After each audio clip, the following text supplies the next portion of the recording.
बुलेटिनच्या सुरुवातीलाच एक महत्त्वाची बातमी आहे।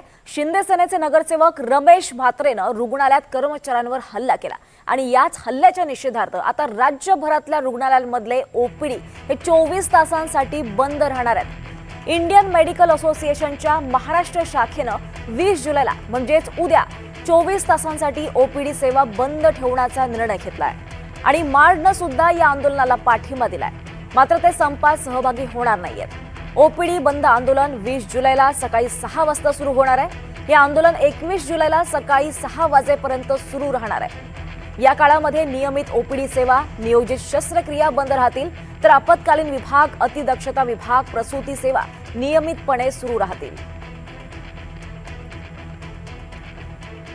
अधिक माहिती घेऊयात नागपुरातून आमचे प्रतिनिधी संजय तिवारी आपल्या सोबत आहेत। संजय, आपण पाहतोय आता डॉक्टरांनी उद्या संप पुकारलेला आहे, नेमक्या कोणत्या सेवांवर याचा परिणाम होऊ शकतो?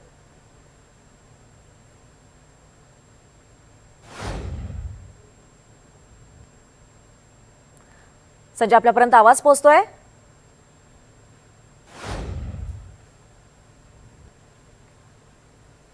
ते काही कारणांमुळे त्यांच्यापर्यंत आवाज पोहोचत नाहीये। मात्र आपण पाहतोय सोमवारपासून राज्यभरातली ओपीडी सेवा या बंद राहणार आहेत। रमेश म्हात्रेनं डॉक्टर कर्मचाऱ्यांवर हल्ला केला होता, त्याच्या निषेधार्थ आता उद्या 24 तासांसाठी ओपीडी सेवा बंद राहणार आहेत। राज्यभरातल्या ओपीडी सेवा, नियोजित शस्त्रक्रिया या बंद राहणार आहेत। 24 तासांसाठी हा संप पुकारण्यात आलाय। रमेश म्हात्रेनं केलेल्या हल्ल्याच्या निषेधार्थ हा बंद ठेवण्यात आलेला आहे।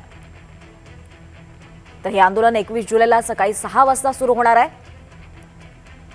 हे आंदोलन 20 जुलैला सकाळी 6 वाजता सुरू होणार आहे आणि 21 जुलैला सकाळी 6 वाजेपर्यंत सुरू राहणार आहे। 24 तास हा बंद राहणार आहे।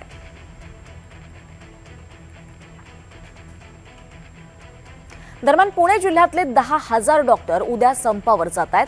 20 जुलैला सकाळी 6 ते 21 जुलैला सकाळी 6 पर्यंत म्हणजे 24 तासांसाठी पुण्यातली खासगी रुग्णालयं बंद राहणार आहेत। आपत्कालीन सेवा सुरू राहणार आहेत। मात्र डॉक्टर्सच्या या संपामुळे नियमित वैद्यकीय सेवा मात्र विस्कळीत होणार आहे। डोंबिवलीमध्ये नर्स आणि डॉक्टर्सवर हल्ला करणाऱ्या रमेश म्हात्रेसह इतर आरोपींवर कठोर कारवाईची मागणी वैद्यकीय क्षेत्रातून केली जाते आहे। महाराष्ट्र मेडिकेअर कायदा अधिक कडक आणि प्रभावी करण्याची मागणी करण्यात आली आहे।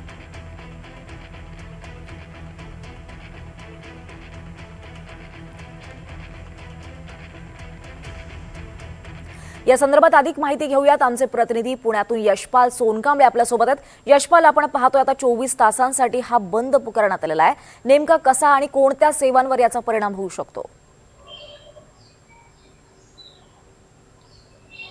दीपाली, इंडियन मेडिकल असोसिएशन असेल किंवा हॉस्पिटल बोर्ड ऑफ पुणे असेल, याचे जवळपास 10,000 डॉक्टर उद्या सकाळी 6 वाजल्यापासून संपावर जाणार आहेत। एकूणच यामुळे सर्वसाधारण जी वैद्यकीय सेवा आहे ती विस्कळीत होणार आहे, परंतु यामधून आपत्कालीन जे आरोग्य व्यवस्था आहे, ओपीडी, ती चालू राहणार आहे।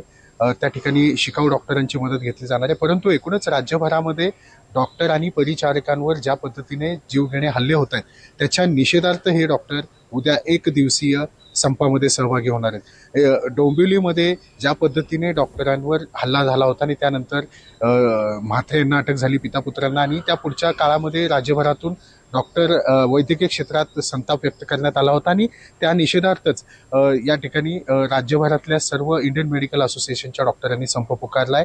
हा जो डॉक्टरांच्या हल्ल्याविरोधातला जो कायदा आहे, तो मेडिकेअर कायदा अधिक कडक करावा आणि दोषींवर कडक शासन करावं, या मागणीसाठी हा संप असणार आहे। उद्या हा 24 तासाचा संप असल्यामुळे आरोग्य व्यवस्थेवर त्याचा थेट परिणाम होण्याची शक्यता आहे। दीपाली, निश्चितच यशपाल, धन्यवाद या सगळ्या सविस्तर माहितीसाठी।